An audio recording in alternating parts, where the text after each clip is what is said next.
Le deuxième théorème que je veux mettre en évidence est le suivant. La somme des angles d'un triangle donne 180 degrés. Alors, juste une petite chose, c'est que si je veux tracer un angle, hein, on me dit point sommet, point.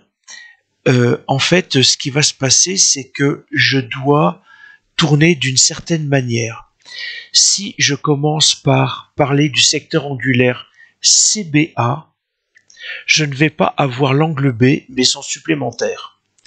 Alors, ce qu'il faut faire, c'est que vous avez vu que j'ai tourné, en fait, dans le sens des aiguilles d'une montre, et les mathématiciens tournent dans le sens inverse, dans le sens anti-horaire.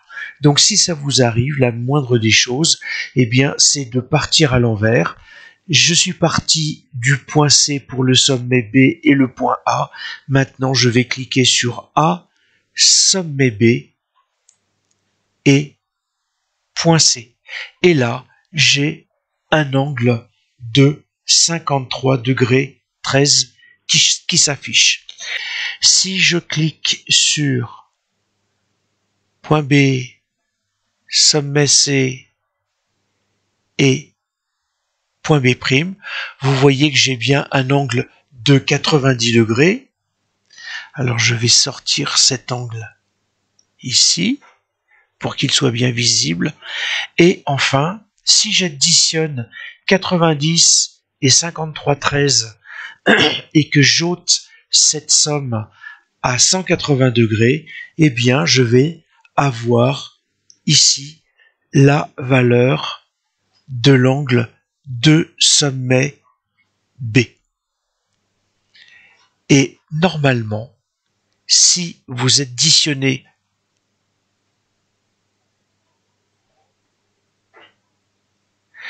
ces trois angles, on doit avoir exactement 180 degrés. Alors, une autre chose qui va être intéressante, c'est la suivante. Si mon cercle est circonscrit au triangle,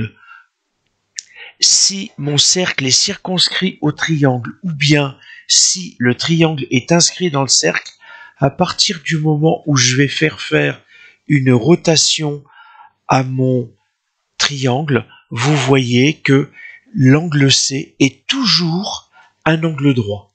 Alors là, j'ai les angles supplémentaires puisque je suis dans la deuxième partie du cercle, mais ici, quelles que soient les valeurs des angles, eh bien, je vais toujours avoir un angle droit sur l'angle C.